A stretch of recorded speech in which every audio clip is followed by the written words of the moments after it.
Hello, everyone. Thank you all so much for tuning in tonight. I guess it's almost evening. We'll go with tonight. Thanks for tuning in tonight. My name is Alex. This is Megan. We're both public health educators with the Washington Poison Center. We are two of the three educators with the Washington Poison Center.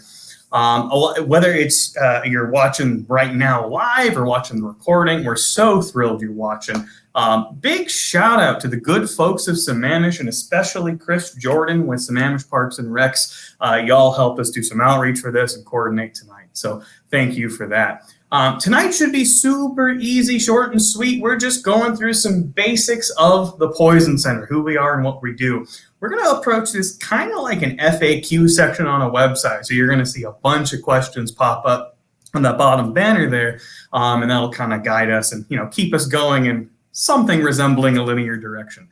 But we don't want to be the only ones asking questions and answering our own questions. So if you are watching now, whether it's through YouTube or Facebook, please feel free to ask any questions you have in the comment section of either service there, of either platform. If everything's communicating with each other right, we should be able to see those live and answer those as we can. Worst case, though, we'll do some follow-up and check in after the stream ends. So, all right, Megan, are you ready with that first question? I'm ready. Here we go. Perfect. So, number one is, what is the Poison Helpline? Great question. That is probably the number one question tonight. So, the Poison Helpline is a telephone line.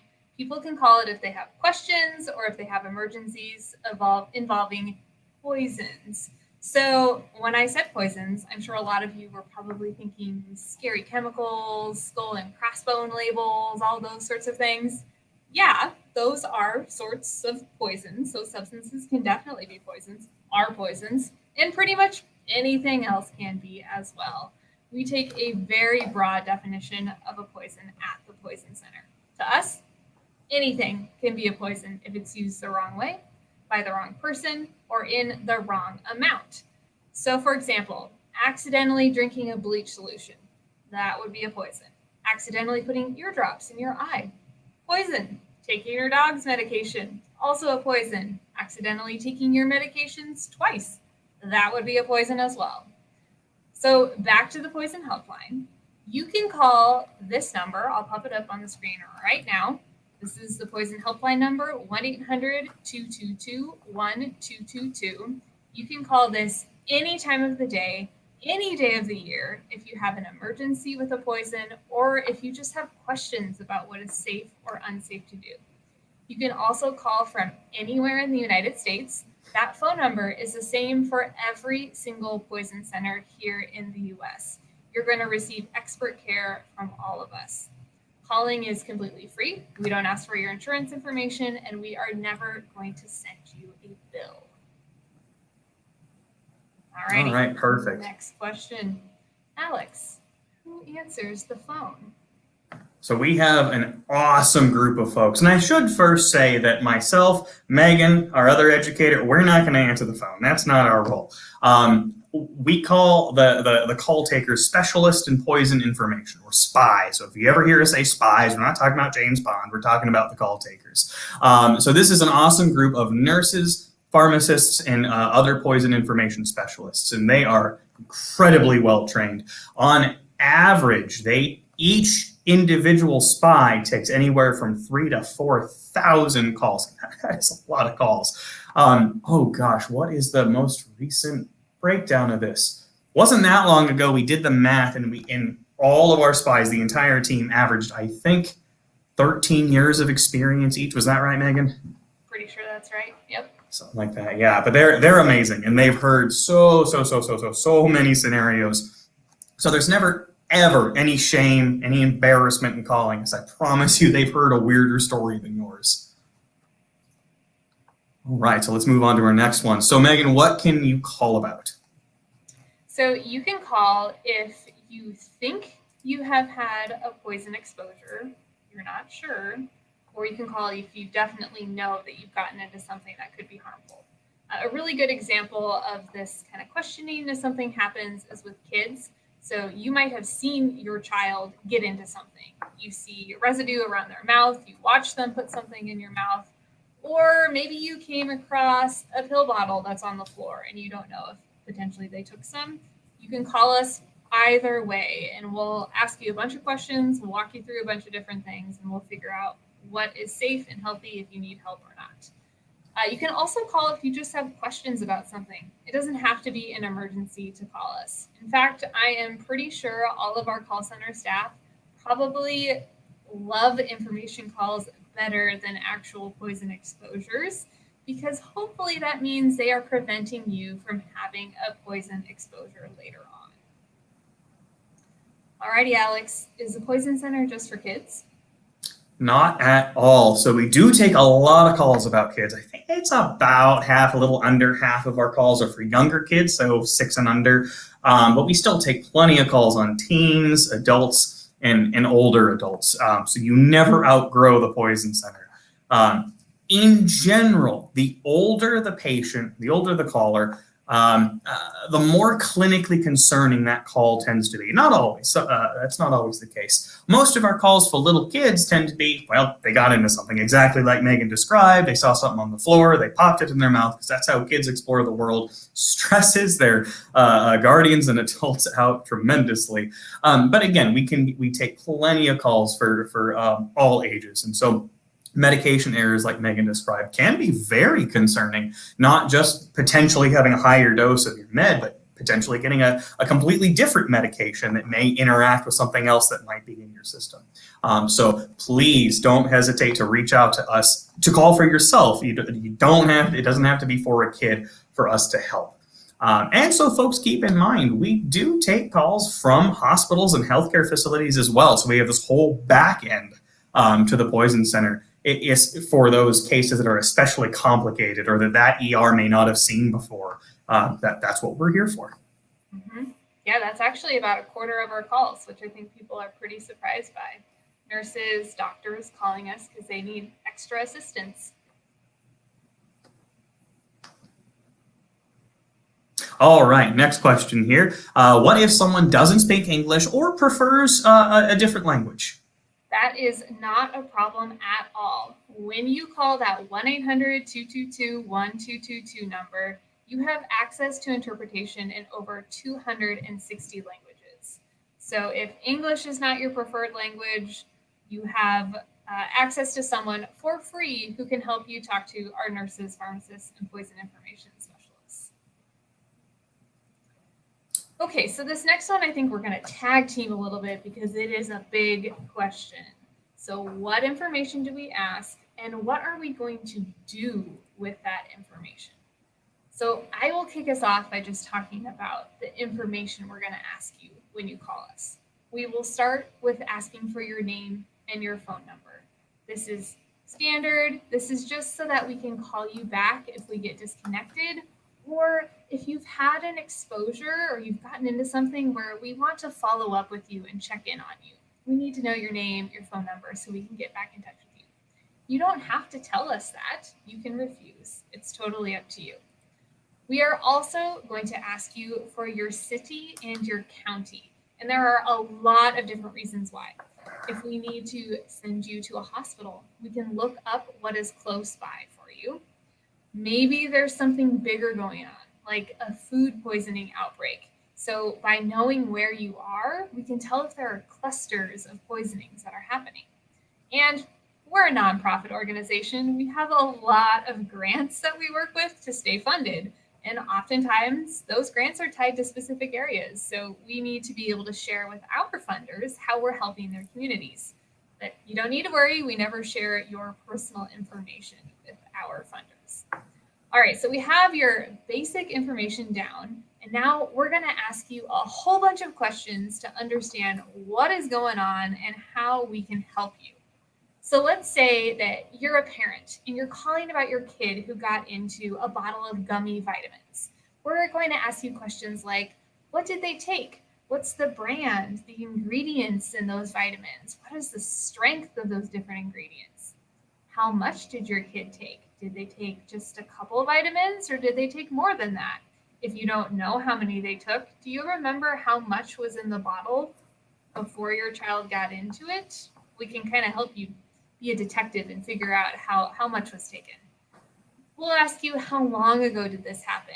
How's your kid feeling? Are they having any symptoms? How much do they weigh? Lots of different questions, all to make sure that we have as much information as possible to make the right call on how to help you.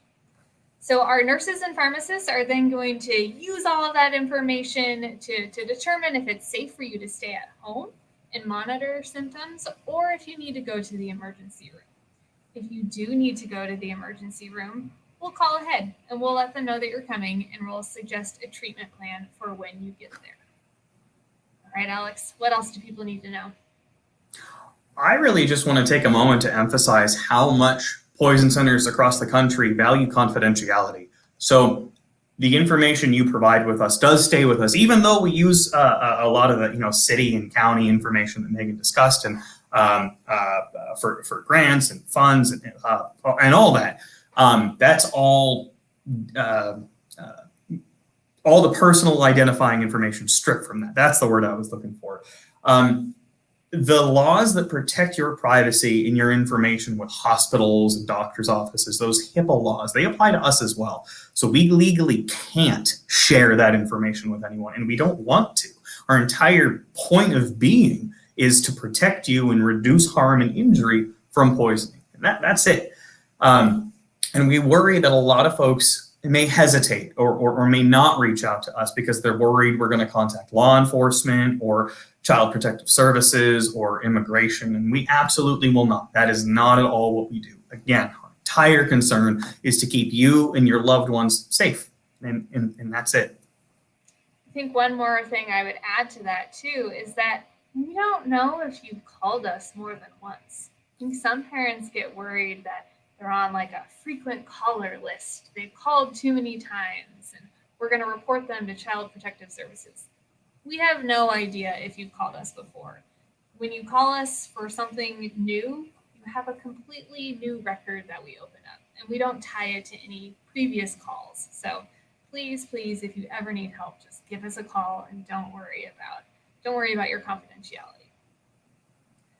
Okay, next question. Is it just accidents that people call about? Now, we do definitely get a lot of calls for accidents. And again, so many of our calls are for little kids who are just curious about the world and put something in their mouth. And again, we talked about different medication errors. It's not uncommon to get calls for, getting an exposure to a cleaning product or something like that. We do also take a lot of calls about what we call intentional exposures, and there are a lot of subcategories of that. But it could be, someone was seeking intoxication and had far too much than they should have. It could be. We also do, unfortunately, take a lot of calls on self-harm and suspected suicide, and these are trends we've seen across the country with a lot of poison centers. And it's helpful for us to track that. It's helpful for other poison centers to track that, to do whatever we can to help. But we don't take calls that are just, let me reword that. We take calls beyond accidents. So it doesn't have to be an accidental exposure for us to help. Perfect. When should I call 911 instead of the poison center? That is an excellent question. If it is involving a potential, poison scenario, if the individual is unconscious or not breathing, those are situations where we want you to bypass us and call 911.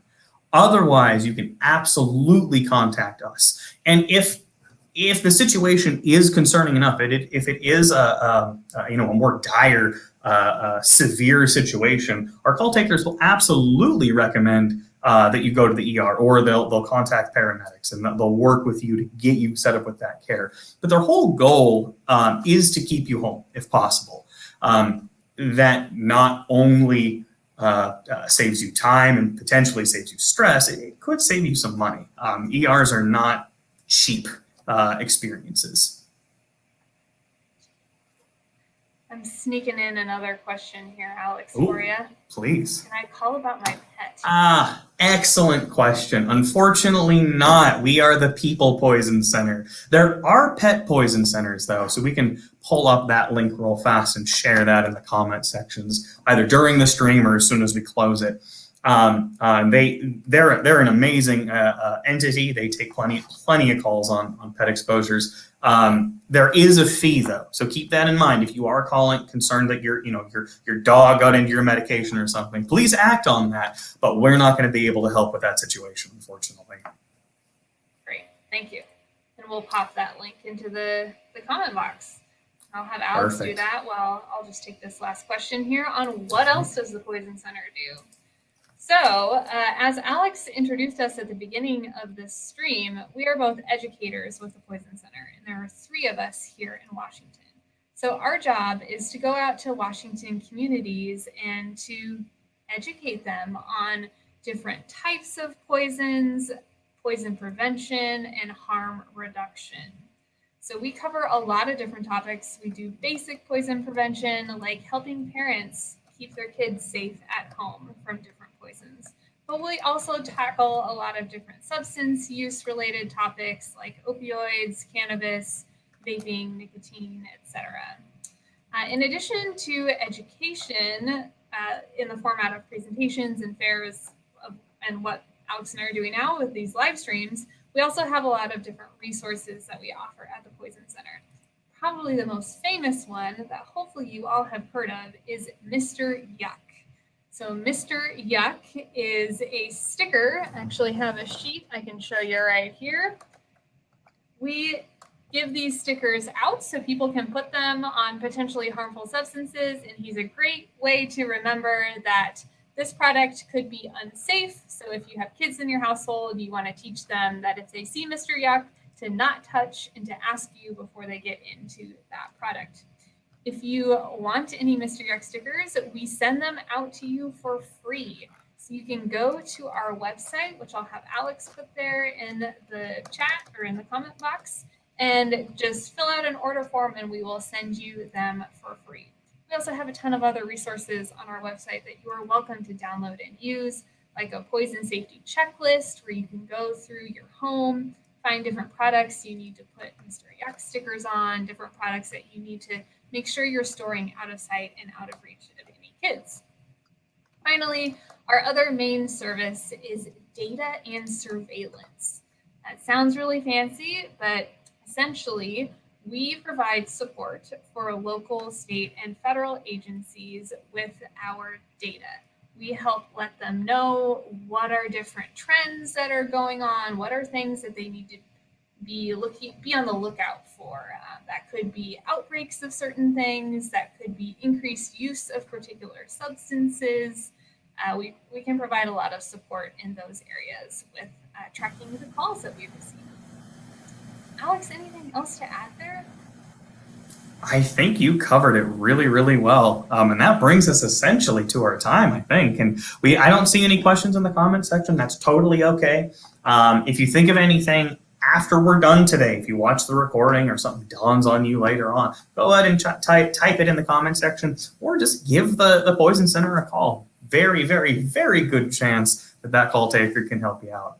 And again, that number is 800-222-1222. So that's really our big homework for you, is make sure you have access to that number, put it in your phone, write it on your hand, whatever. Well, maybe not write it on your hand, that'll rub off. But make sure you've got easy access to it. We went ahead and put the links to the materials order form there, and as well as just some more general information on Mr. Yuck in the comment sections. But Megan, I think that's it. I think we can go ahead and wrap this up. I think so. Have a fantastic evening, everyone, and please let us know if you have any questions. Thanks, everybody. Stay safe and Happy New Year. We're almost to 2022. Yes. Bye now.